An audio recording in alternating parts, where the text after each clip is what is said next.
completely different understanding of what was said. Well, welcome to the wonderful world of television.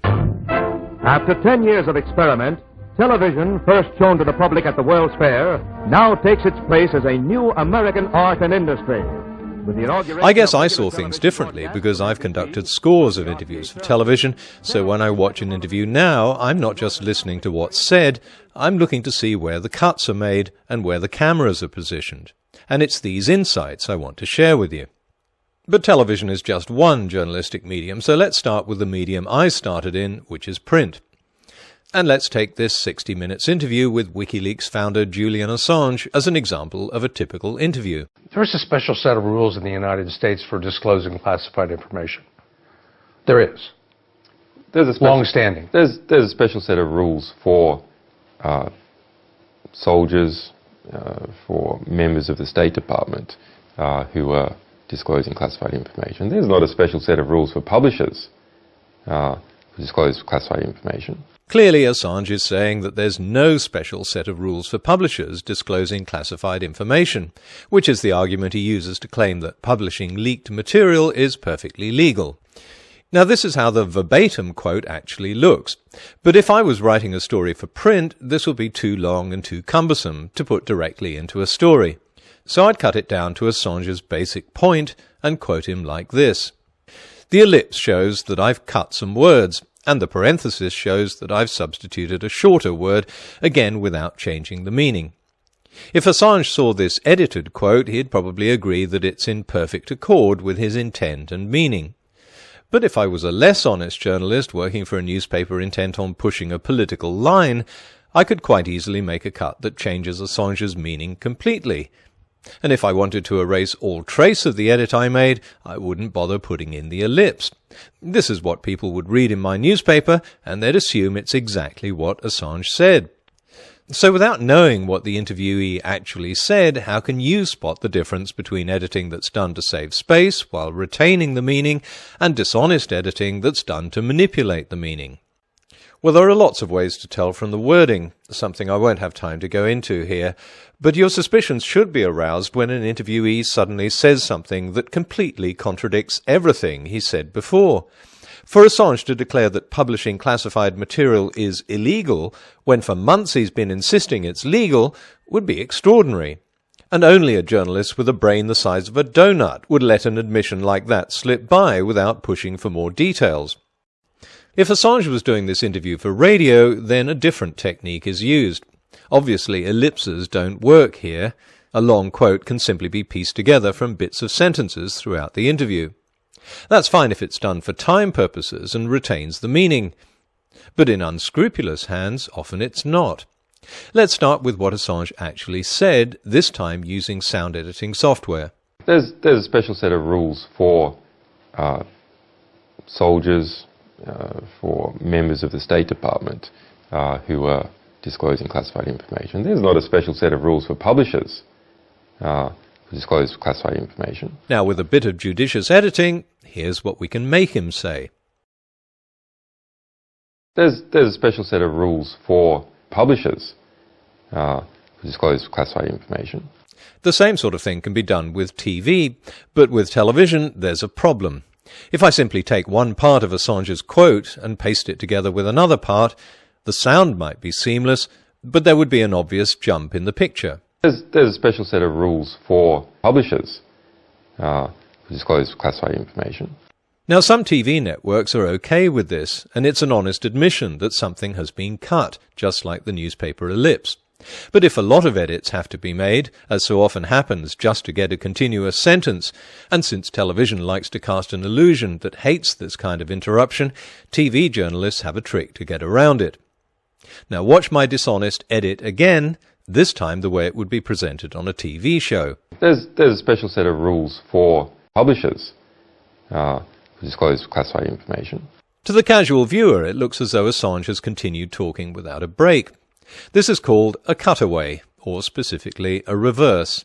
A cutaway could be anything, from Assange walking in the garden to a shot of a WikiLeaks page. But the most common type of cutaway is the reverse, or what Australian TV journalists call noddies, because they're quick and easy and make the cut less obvious. You can go to the cutaway, do the audio edit, and then come back to the interviewee, and it sounds as though nothing has been skipped. There's a special set of rules for publishers who disclose classified information. But in half a second, we've changed Assange's meaning completely. These reverses happen so often in TV interviews, a passive viewer would hardly notice them. How many cuts can you see in this short clip from the 60 Minutes interview? What statements are you referring to? The statements by the Vice President, Biden, saying, for instance, that I was a high-tech terrorist. Sarah Palin calling to our organization to be dealt with like the Taliban and be hunted down. There's calls either for my assassination or the assassination of my staff or for us to be kidnapped and renditioned back to the United States to be executed. If you said 3, congratulations, you'd be wrong. There were actually 6. Okay, 3 of them were in the cutaways. The editor isn't cutting to Steve Croft here because he's reacting to something Assange said, or because he's interjecting, or because he's got such a pretty face we just can't get enough of it. This is an edit of the audio. But let me explain the other 3. Cameras and camera crews are expensive. Much more so in the past when networks used to cut costs by having just one camera focused on the interviewee. The interviewer would be filmed when the interview was over. It meant he had to sit in front of the camera, staring at nothing and looking interested, even repeating the same questions that were put during the interview, in order to get some cutaways. But these days it's common to have 2 cameras, and with the Assange interview a 3rd camera was taking a wide shot, allowing more variety in the way the cuts are made. Here we go from a close-up to a wide shot, and that's where something's been cut. When we go back to the close-up, that's another edit. This one is so obvious it can even be heard in the audio alone. Or for us to be kidnapped and renditioned back to the United States to be executed. One reason for that is that an audio recording isn't consistent throughout an interview. The tone of an interviewee's voice will change, and even the quality of the recording will change as he shifts his head slightly in relation to the microphone. Or his words might be so close together that even a precise edit will push one word too close to the edit point. That's obviously the case with the 6th edit, where the camera cuts to Assange at the end of Steve Croft's question, leaving out the first part of his opening line. What statements are you referring to? The statements by... So how would an unscrupulous journalist get around the problem of one word butting right up against another? Let's use another 60 Minutes interview, this time with a faster-talking Mark Zuckerberg, to see how this could be done. By the way, the cutaway here to Leslie Stahl isn't done to cut anything Zuckerberg said, it's a reaction shot. Without it, you'd just hear Stahl's reaction off-camera, which would sound a little weird.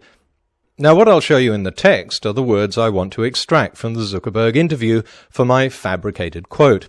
Well, it's funny, I mean, when I was getting started, with my roommates in college, you'd never think that you could build this company or anything like that, right? Because, we were college students, right? And we were just building stuff because we thought it was cool. So here's the clip I want to end up with, deleting a large chunk of what Zuckerberg said in between. Now, if we go to the audio and make the cut I want, you can see the problem. However precisely I make the cut, one word will always butt up against another.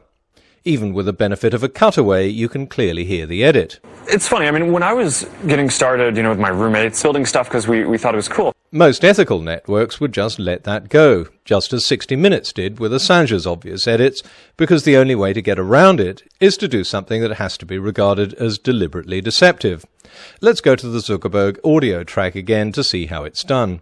Since the problem is that the words come too close together, I could of course just separate them with a fraction of a second's silence, a simple pause. It's funny, when I was getting started, with my roommates, building stuff because we thought it was cool, I do... But this sounds artificial and makes the cut even more obvious.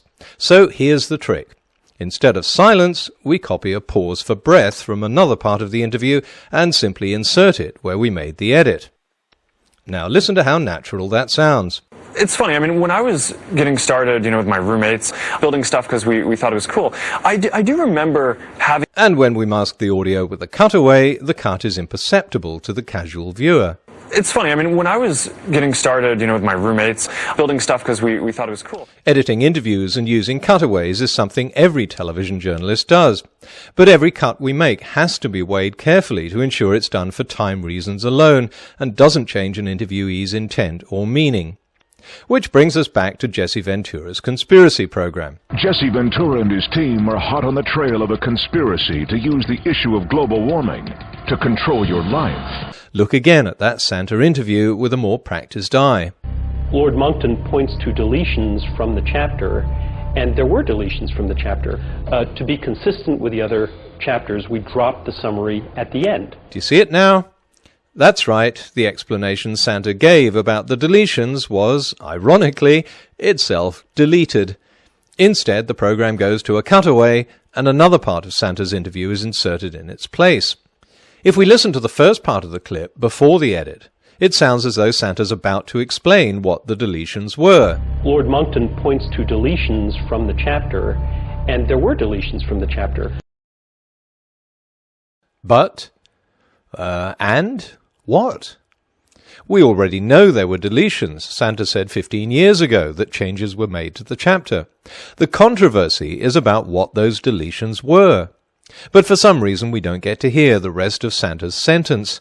It's, deleted. Now maybe Santa didn't go on to explain what the deletions were. But if that's the case, then why didn't the interviewer ask him? After all, that's the whole point of the interview. It's the one thing the show and its audience want to know. The result of this clever editing is that a lot of bloggers, completely oblivious to the cutaway, are quoting Santa as if this is what he actually said. And even adding things they thought he said. That's the power of television. Producers know what their target audience wants to hear, and the film can be edited accordingly. If you want to make a TV series called Quest for Lost Civilizations, for example, then you really have to give your audience lost civilizations.